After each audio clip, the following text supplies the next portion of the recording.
رب اشرح لي صدري ويسر لي امري واحلل عقدة من لساني يفقهوا قولي. اما بعد، اعوذ بالله من الشيطان الرجيم. بسم الله الرحمن الرحيم. يا الذين آمنوا كتب عليكم الصيام كما كتب على الذين من قبلكم لعلكم تتقون. صدق الله العلي العظيم وصدق رسول النبي الكريم ونحن على ذلك من الشاهدين والشاكرين والحمد لله رب العالمين. برادران اسلام، السلام علیکم ورحمۃ اللہ وبرکاتہ. آج جیسے کہ آپ کو پتہ ہے، ہر ایک جانتا ہے کہ وہ وبائی بیماری جسے کرونا نام ہے وہ ابھی تک پوری دنیا میں جاری و ساری ہے. اس سلسلے میں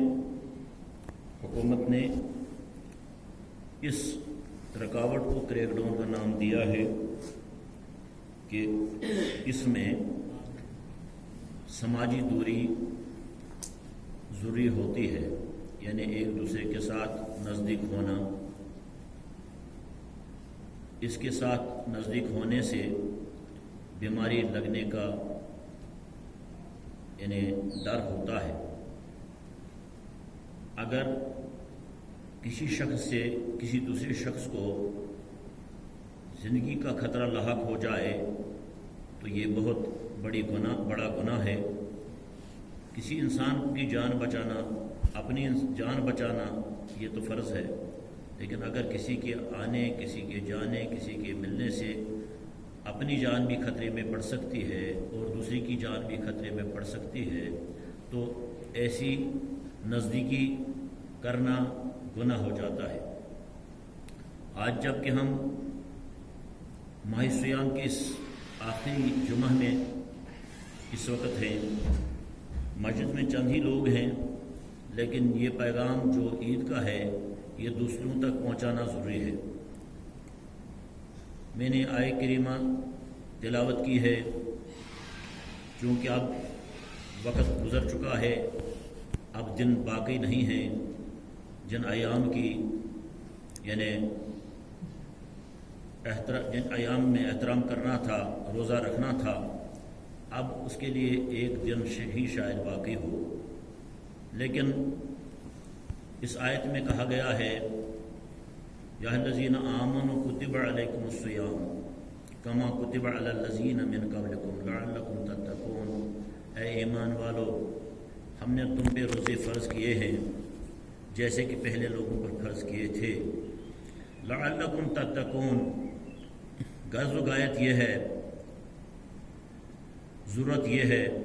خواہش یہ ہے لعلکم تتقون کہ تم پرہیزگار بن جاؤ. یہ مہینہ تھا جس میں اپنا جائزہ لینا تھا، اپنے اعمال کا جائزہ لینا تھا، اپنے نفسوں کا جائزہ لینا تھا کہ آیا ہمارے نفس ہم کو پورے سال میں 11 مہینوں میں کیا کیا کرواتے ہیں. کوئی چیز تو ایسی نہیں ہے جو اسلام کے خلاف ہو، ایمان کے خلاف ہو، دین کے خلاف ہو. کوئی ایسا کام تو نہیں ہم کرتے ہیں. لہٰذا ایک ٹائم دیا گیا ہے ان چند ایام کا، جنہیں کہا گیا ایام معدودات، چند گنتی کے روز. اس میں پرہیزگاری ہے، تقویٰ ہے. جہاں کھانے پینے کی یعنی رکنا ہے، وہاں ان چیزوں سے بھی رکنا ہے جو اللہ کو ناپسند ہیں، جن سے ایمان خارج ہوتا ہے، جن سے انسان یعنی ایمان والا نہیں جاتا ہے بلکہ دنیا سے بے ایمان مر کر جاتا ہے. سب سے بڑی قیمتی چیز جو ہے وہ ایمان ہے. ایمان سے بڑھ کر دنیا اور آخرت میں ایسی کوئی چیز نہیں ہے. دنیا میں جتنی چیزیں ہیں وہ دنیا ہی میں رہ جانی ہے اور ایمان ساتھ جانا ہے. اس کا مطلب یہ ہوا ایمان سب سے قیمتی چیز ہے. اس قیمتی چیز کو پانے کے لیے انسان کو محنت کی ضرورت ہے، پرہیز کی ضرورت ہے، ان اصولوں کو اپنانے کی ضرورت ہے جن اصولوں سے ایمان ملتا ہے، جن چیزوں سے ایمان ملتا ہے. اگر ہم ان اصولوں کی خلاف ورزی کرتے ہیں، ہم جھوٹ بولتے ہیں، ہم تہمتیں لگاتے ہیں، ہم غیبتیں کرتے ہیں، ہم چوریاں کرتے ہیں، ہم جھوٹ بولتے ہیں، اور ہم دوسروں کا حق کھاتے ہیں، ہم دوسروں کا حق دباتے ہیں، اور انہیں شرم و حیا ہم میں نہیں ہے، تو پھر ہمارا ایمان جو ہے وہ ختم ہوتا ہے، ایمان باقی نہیں رہتا۔ کھانے پینے کے رکنے سے انسان کو تقویٰ نہیں ملتی، کھانے پینے کے روکنے سے اللہ کا تبارک تعالیٰ کا مقصد یہی ہے کہ ایک ٹائم دیا گیا ہے، ایک موسم دیا گیا ہے، ایک ایسے اتنا عرصہ دیا گیا ہے کہ انسان اس کا جائزہ لے لے، انسان اپنا جائزہ لے لے، پھر اس سے معاشرے کا جائزہ بھی پتہ لگتا ہے۔ لیکن اللہ معاف فرمائے، شاید ہمیں کوئی ہدایت اس سے حاصل نہ ہو، اور اللہ تعالیٰ چاہے ہمیں حاصل ہو جائے، لیکن ہمارے کرتوتوں سے شاید وہ مقصد حاصل نہ ہو اور وہ چیز ہمیں حاصل نہ ہو۔ اگر ہم پرانے ان گناہوں سے توبہ نہ کریں، پرانی خصلت کو نہ چھوڑ دیں، پرانے اٹھنے بیٹھنے کے طریقے جو ہمارے غلط ہوں گے وہ ہم نہیں چھوڑیں گے، ہم شراب پینا نہیں چھوڑیں گے، ہم جھوٹ بولنا نہیں چھوڑیں گے، ہم بہتان تراشی نہیں چھوڑیں گے، ہم چغل خوری نہیں چھوڑیں گے، اور اگر یہ چیزیں ہم نہیں چھوڑیں گے تو کھانے پینے کے چھوڑنے سے ہمیں ایمان نہیں آئے گا، کھانے پینے سے ہمارے اندر ایمان نہیں آئے گا۔ آج جب کہ ہم جمعۃ الوداع میں ہیں، جہاں مسجدوں میں رونقیں ہوتی تھی، جہاں مسجدوں میں چہل پہل ہوتی تھی، جہاں دل آج پجمردہ ہے، دل پریشان ہے، دل دکھی ہے کہ آج وہ رونقیں گئی ہیں، اور پوری دنیا کے اندر یہ حالت ہے، پوری دنیا کے اندر یہ حالت ہے۔ ہم نے دیکھا عید کے روز ترکی نے اعلان کیا ہے کہ وہاں دفعہ 144 نافذ رہے گا۔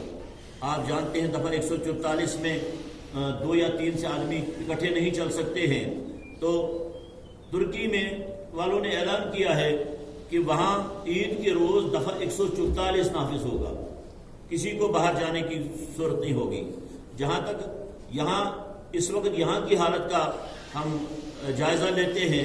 علماء دین نے جو فتوے دیے ہیں وہ ہمارے سامنے بھی اس وقت پہنچے ہیں، ہم ان کو بھی بیان کریں گے۔ لیکن اس کے ساتھ ڈوڈا کی جامع مسجد جو سینٹرل مسجد ہے، انہیں پرانی مسجد، انہیں قدیم جامع مسجد جو ہے، وہاں ڈوڈا کے اماموں کی ایک میٹنگ ہو گئی ہے، جنہوں نے بھی یہ فیصلہ کیا ہے کہ عید کے روز جو نماز جو ہے وہ گھروں میں لوگ پڑھیں گے، مسجد کا رخ یا عیدگاہوں کا رخ نہیں کریں گے۔ جو چند لوگ اس فرضیت کو ادا کرنے کے لیے انہیں مسجد کے قریب ہوں گے یا عیدگاہ تو جا ہی نہیں سکتے، وہ اس کو ادا کریں گے، باقی لوگوں نے اس کو گھروں میں پڑھنا ہے۔ ایک فتویٰ بھی علماء دین کی طرف سے یہاں موصول ہوا ہے، میں شاید 2 بار 3 بار اس کو دہراؤں کہ لوگ کان رکھیں، ادھر ذرا دھیان رکھیں، جو باہر ہیں ان تک یہ پیغام پہنچانا چاہتا ہوں، اور جو لوگ سنتے ہیں ان کے لیے یہ فرض بنتا ہے کہ وہ دوسرے لوگوں تک اس بات کو پہنچائیں جنہوں نے نہیں سنا، کہ اول تو یہ دیہات ہے، یہ انہیں اسے قرہ کبیرہ کہیں گے یا صغیرہ تو وہ گاؤں ہوتا ہے جہاں ضروریات وہ انہیں جو لوازمات ہوتے ہیں جمعہ کے، وہاں وہ لوازمات نہ ہوں تو وہاں جمعہ کی نماز نہیں ہوتی ہے، جہاں جمعہ کی نماز نہیں ہوتی ہے وہاں عیدین کی نماز بھی نہیں ہوتی ہے، ان پر عیدین کی نماز فرض نہیں ہوتی ہے۔ نماز جمعہ اس پر فرض ہوتا ہے جو آزاد ہو، جو بالغ ہو، جو مجنون نہ ہو، یعنی وہ مکتوب الحواس نہ ہو، یعنی مکتوب الحواس نہ ہو، اس کے حواس ٹھیک ہوں، بچے پر، عورتوں پر، ان پر جمعہ جو ہے فرض نہیں ہوتا ہے، پر فرض ہوتا ہی نہیں ہے۔ تو جمعہ جو ہے آج جمعۃ الوداع ہے، آج جب کہ مسجدوں میں بڑی چہل پہل ہوتی تھی، مسجدوں میں اعلان ہوتے تھے کس طرح نماز پڑھنی ہے، کس عیدگاہ میں پڑھنی ہے، کتنے بجے پڑھنی ہے، وہ تو آج ہے نہیں، لیکن جو مقامی چند لوگ مسجد میں نماز عید ادا کریں گے تو اس کے لیے ٹائم کی کوئی پابندی نہیں ہے، شاید 8 بجے فرضی ادا کیا جائے گا، لیکن چند لوگ ہی ہوں گے، لیکن باقی لوگ جو ہیں وہ گھروں میں پڑھیں گے۔ اب گھروں میں کیا پڑھیں گے؟ علماء دین نے یہ فتویٰ دیا ہے کہ نماز جمعہ کا خطبہ جو ہے وہ جمعہ کی نماز سے پہلے ہوتا ہے، اور وہ واجب ہے، وہ فرض کے قریب ہے، اس کے بغیر کوئی یعنی نماز نہیں ہوگی، وہ نماز جائز ہی نہیں ہوگی۔ لیکن عیدین کی نماز میں خطبہ بعد میں ہوتا ہے اور وہ سنت ہے، سنت جو ہے معاف بھی ہوتی ہے، لہذا اگر کسی کا دل یہ چاہے، علماء نے لکھا ہے کہ گھروں کے اندر 4 یا 5 آدمی نماز عید کے لیے وہی 2 رکعت جو نماز عید ہے اسی کو ادا کریں گے۔ اگر ایسا نہیں کر سکتے تو ایک چیز ہے، ضروری نہیں ہے، ان کے لیے یہ کہا گیا ہے کہ وہ نماز چاشت جو ہے وہ 2 رکعت میں 4 رکعت 6 رکعت تک ہوتی ہے نماز چاشت، تو وہ یعنی سورج پورا نکلنے سے یعنی 10 بجے قریب یا سورج جو پورا نکل جائے، یعنی پہلے نماز اشراق ہوتی ہے جب سورج طلوع ہوتا ہے اور یعنی بلند ہوتا ہے، یہ جو پہلے ہوتا ہے کیا نام اس کا زوال کا ٹائم، جو زوال کا ٹائم گزر کر یعنی ٹائم ہوتا ہے، سورج جب ذرا بلند ہوتا ہے، بھائی پورا نکلتا ہے تو نماز اشراق ہوتی ہے، وہ 2 رکعت ہوتی ہے، انسان انفرادی ایک آدمی پڑھ سکتا ہے، اور نماز چاشت قریباً 9:30 یا 10 بجے ہوتی ہے۔ تو لہذا نماز چاشت کے لیے علماء نے لکھا ہے کہ نماز چاشت، علماء کا حکم جو ہے وہ فرض میں ہوتا ہے، ولی الامر میں ہوتا ہے، وَأَطِیعُوا اللَّهَ وَأَطِیعُوا الرَّسُولَ وَأُولِي الْأَمْرِ مِنْکُمْ، جب علماء ہیں وہ تم میں سے اولی الامر ہیں، ان کا حکم ہے، جیسے اللہ اور رسول کا حکم ہے ویسے ان کا بھی حکم نافذ ہوتا ہے، کوئی اسے انحراف نہیں کر سکتا، کوئی اسے پس و پیش نہیں کر سکتا، کوئی اسے ٹال نہیں سکتا، کوئی اسے معمولی نہیں سمجھ سکتا۔ اگر وہ ایسا کرے گا تو گناہ گار ہو جائے گا، ثواب اس کو کچھ نہیں ملے گا۔ ایسے علماء کہتے ہیں کہ اگر ہم نماز پڑھنے جبرن جائیں گے تو ایسی حالت میں وہ نماز ہی نہیں ہوگی، کیونکہ جب علماء نے یہ فیصلہ کیا ہے کہ اکٹھا ہونا، جمع ہونا، میل جول کرنا جو ہے زیادہ، جو اس بیماری کے دور میں، اس وبا کے دور میں دوسروں کو اذیت پہنچانی ہے، دوسروں کو نقصان پہنچانا ہے، ہو نہ ہو کسی کے اندر یہ بھی اس مرض میں کہا گیا ہے کہ ایک آدمی صحت یاب ہے، ٹھیک ٹھاک ہے، یعنی پورا صحت یاب ہے، اس کے اندر وہ کورونا ہو، اس کے اندر وہ وائرس ہو، اس کے اندر وہ وبا کی وہ جراثیم پہنچا ہو، لیکن اس کو کچھ نہیں کرتا ہے جب تک وہ تکڑا ہے، ٹھیک ٹھاک صحت میں ہے۔ لیکن اس کے اندر جو ہے وہ جو دوسروں کے ساتھ ملے گا تو دوسرے یعنی کمزور لوگوں پر وہ یعنی چلا جائے گا، کمزور لوگوں میں وہ وائرس چلا جائے گا، ان میں وہ بیماری جائے گی۔ تو اس سے کیا ہوا کہ ایک شخص ٹھیک تھا، تگڑا تازہ تھا، اس کو وہ بیماری نے اثر نہیں دکھایا، اس کے اندر کوئی یعنی علامات ظاہر نہیں ہوئی، لیکن دوسروں تک اس نے پہنچایا، تو اس کا مطلب یہ ہے کہ دوسروں کا وہ قاتل ہے، وہ دوسروں کا قاتل ہے۔ آپ خود ہی سمجھتے ہیں قاتل کتنا گناہگار ہے۔ وَمَن يَقْتُلْ مُؤْمِنًا مُتَعَمِّدًا فَجَزَاؤُهُ جَهَنَّمُ، جس نے جان بوجھ کر کسی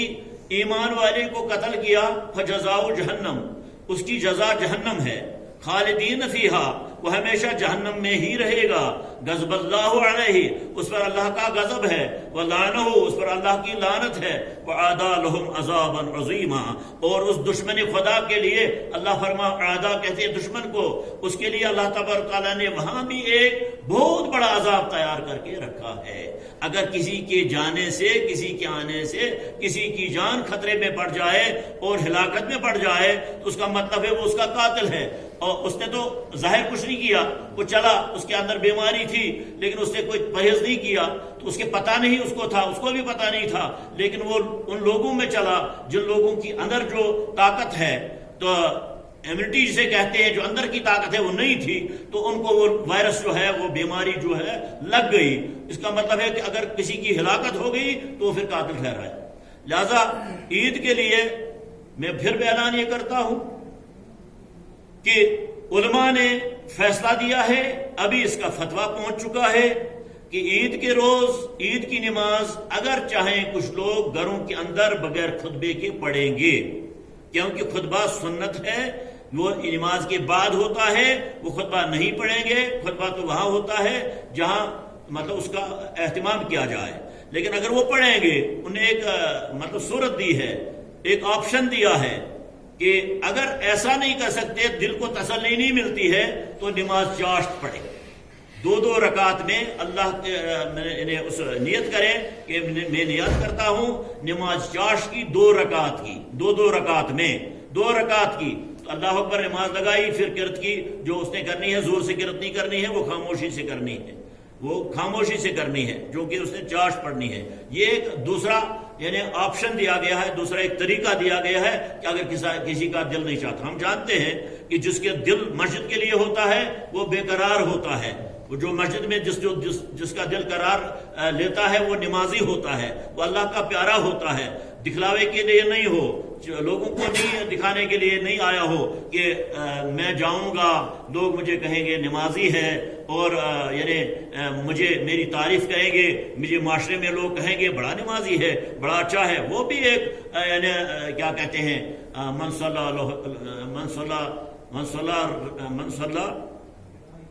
رائی فقط اشرکا، من صدق رائی فقط اشرکا، فقط اشرکا، کہ جس نے نماز پڑھی دکھلاوے کی اس نے شرک کیا، جس نے صدقہ کیا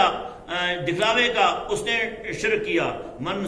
صام یرائی فقط اشرکا، من صام یرائی فقط اشرکا، من صلی یرائی فقط اشرکا، جس نے روزے رکھے دکھلاوے کے اس نے شرک کیا، جس نے نماز پڑھی دکھلاوے کی اس نے یعنی کیا کیا، اس نے شرک کیا۔ من صدق یرائی فقط اشرکا، جس نے صدقہ کیا،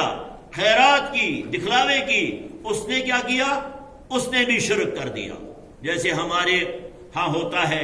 ہم کہتے ہیں ہم نے کسی نے ہم کو دعوت دی، اب ہم کیا کریں، ہم نے بھی کوئی بڑا ایسا نیاز کرنا ہے،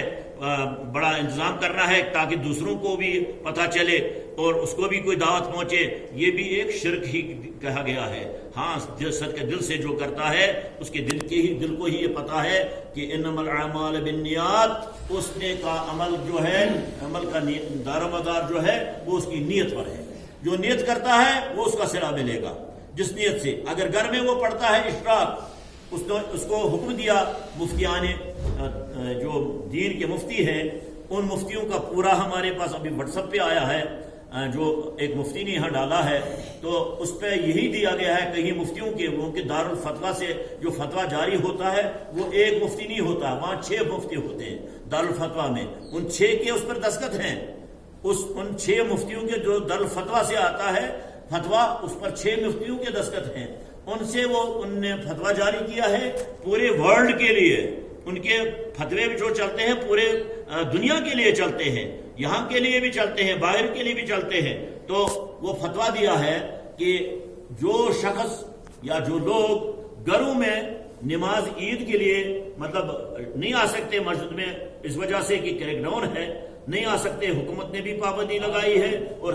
سماجی دوری کے لیے مفتیان دین نے بھی فتویٰ دیا ہے، لہذا وہ نہیں آ سکتے، تو اپنی تسلی کے لیے، اللہ کو راضی کرنے کے لیے مفتیوں کے حکم کے مطابق جو کریں گے اللہ تبارک تعالیٰ اس کو قبول فرمائے گا، اس کو قبول فرمائے گا۔ اس میں شک نہیں ہونا چاہیے کہ ان کی نماز اس سے بہتر ہوگی جو وہ نماز پڑھنے آئیں گے۔ اگر اس شریعت کے ان مفتیوں کے حکم کے مطابق کریں گے تو ان کو زیادہ صلہ ملے گا، کیونکہ جب آخرت میں یعنی اللہ تبارک فرمائے گا جنت اور جہنم کے فیصلے ہو چکے ہوں گے، تو اللہ تبارک تعالیٰ فرمائے گا کہ آپ ان سے پوچھو اب ان کو کیا چاہیے، ان لوگوں سے پوچھو، جنت والوں کو جنت مل گئی، ان جنتیوں سے پوچھو اب ان کو کیا چاہیے، جہنمیوں سے نہیں، وہاں جنتیوں کی بات ہوگی، جہنمی بیچارے جہنم میں ہوں گے، ان کو کون پوچھے گا، لیکن جنتیوں سے آپ پوچھو اب کیا چاہیے۔ لیکن جنت جن کو ملی ہوگی حور و غلمان ملے ہوں گے، جنت کے باغوں میں ہوں گے، تکیے لگائے بیٹھے ہوں گے، لہذا وہ اس وقت پریشان ہوں گے کہ اب کیا رہا، بھلا ہم کیا پوچھیں، اب کیا ہم کو چاہیے، لیکن مجبور ہو جائیں گے، کوئی سمجھ نہیں آئے گی، اس وقت کہیں گے کہ ہم دنیا میں علماء سے پوچھتے تھے، عالموں سے پوچھتے تھے، جنہیں علم پڑھا ہوتا تھا، جو اس کے لیے جانتے تھے، ہم دنیا میں ان سے پوچھتے تھے۔ چلو آج بھی ہم اس قیامت کے روز یا اس جنتوں میں بھی علماء کو ہی ہم رجوع کرتے ہیں، علماء سے ہی پوچھتے ہیں کہ اب ہمیں کیا غرض ہے، ہمیں تو جنت کی غرض وہ تو ملی، حوریں بھی ملی، غلمان بھی ملے، باغات بھی ملے، سب کچھ ملا، بھلا ہمیں اب کیا ضرورت ہے، ہمیں کوئی سمجھ نہیں آ رہی ہے ہم کیا مانگے. تو اس وقت علماء جب اکٹھے ہو جائیں گے وہ کہیں گے ابھی ایک چیز باقی ہے، وہ کیا ہے؟ دیدار الہی. کیا ہے؟ دیدار الہی. اس وقت یہ عالموں کے سمجھ میں آئے گا کہ ہمیں ایک چیز نہیں ملی ہے، وہ اللہ کا دیدار نہیں ہوا. تو اس وقت اکٹھے ہو کر کہیں گے یا اللہ ہمیں تو آپ کا دیدار چاہیے، ہمیں آپ کا دیدار کرنا چاہتے ہیں. تو اس وقت علماء کا وہاں بھی چلے گا، یہاں بھی علماء ہی کا چلے گا. ہم کسی بات پر بھی اللہ تبارک تعالیٰ فرماتا ہے فَإِن تَنَازَعْتُمْ فِي شَيْءٍ، اگر تمہیں کسی بات میں کوئی اختلاف ہو جائے، کسی چیز میں تمہیں تنازع ہو جائے، فَرُدُّوا إِلَى اللَّهِ وَرَسُولِهِ، تو اس کو اللہ اور رسول کی طرف موڑ دو. ان سے پوچھو، ان مفتیوں سے پوچھو، قرآن سے پوچھو، حدیث سے پوچھو، اور فقہا سے پوچھو. فقہا تو عالم ہیں جنہوں نے اس دین کی کھوج کی ہے، کتابوں کی کھوج کی ہے، ان مطلب جو اللہ کے رسول کے فرمان ہیں ان کی کھوج کی ہے، انہوں نے اس کی ڈگریاں حاصل کی ہیں، لہذا وہی اس کے ذمہ دار ہیں، وہی اس کے ذمہ دار ہیں. ہم ان پر چلیں گے تو اللہ تبارک تعالیٰ ہمارے ایمان کامل کرے گا، ہمارے جو ہم کرتے ہیں عمل اس کو قبول فرمائے گا. اللہ تعالیٰ ہمارے عملوں کو قبول فرمائے. لہذا عید کے روز اگر کل عرفہ ہے، جو لوگ یہاں گوشت بناتے ہیں یا کوئی چیزیں تیار کرتے ہیں ان کو چاہیے کہ کل وہ تیار کریں، کل وہ کریں، لوگوں کی ضرورت کے لیے چیزیں بنائیں، گوشت بنائیں یا جو کچھ بناتے ہیں عید پر ضرورت ہوتی ہے تو وہ بنائیں. آج تو سادگی کی عید ہے، کیونکہ بہت بڑے غریب ایسے لوگ بھی ہیں جو اس وقت آپ سب لوگ دیکھتے ہیں، ٹی ویوں پر دیکھتے ہیں، موبائلوں سے پتہ چلتا ہے کہ کتنی غربت ہے. اور دوسری بات یہ ہے کہ ہم جو مسلمان ہیں اس وقت پورے عالم میں پریشان ہیں. کیوں؟ جو لوگ ایمان والے تھے، آپ دیکھ لیجئے فلسطین میں کیا ہو رہا ہے، یہاں کیا ہو رہا ہے، وہاں کیا ہو رہا ہے. ایمان والوں کو ہر طرف سے مصیبت کے شکار ہیں، مصیبت میں پڑے ہیں. ایسی حالت میں عید بھی ہمیں بھی چاہیے کہ ہم سادگی سے عید منائیں اور ان غربا کی مدد کریں. اگر آپ کے محلے میں، آپ کے کسی جگہ کوئی غریب آدمی ہو جس کو عید کے لیے کوئی کمی ہو، اس کے لیے ہمیں چاہیے کہ اس کے لیے ہم مدد کریں، اس کے لیے ہم وہ چیزیں میسر کریں جو چیز اس عید کے روز لگتی ہیں. تو اس کے لیے جن کے پاس نہیں ہے ان کو دوسرے میں کہنے میں شرم نہیں آنا چاہیے. اول تو سفید پوشی ہوتی ہے، کچھ لوگ کہہ نہیں پاتے ہیں، کچھ لوگ دیکھے جاتے ہیں بڑے امیر ہیں، بڑے اچھے ہیں، لیکن گھر میں کچھ نہیں ہوتا ہے. ایسے بھی کچھ لوگ ہوتے ہیں، ایسے بھی کچھ غریب ہوتے ہیں جو منہ نہیں کھول سکتے، جو اپنے ہاتھ نہیں پھیلا سکتے. اللہ تعالیٰ ان کی حج روائی کرے، ہماری بھی حج روائی کرے، لیکن ہمارے معاشرے کو ان کا خیال رکھنا چاہیے. تو مطلب یہ تھا کہ یہ تقوی کیا ہے؟ آخری جمعہ ہے. تقوی کیا ہے؟ پرہیزگاری ہے. سب جانتے ہیں تقوی پرہیزگاری یعنی ایمان ملتا ہے پرہیزگاری سے، اور پرہیزگاری کا جو سب کچھ بتایا ہے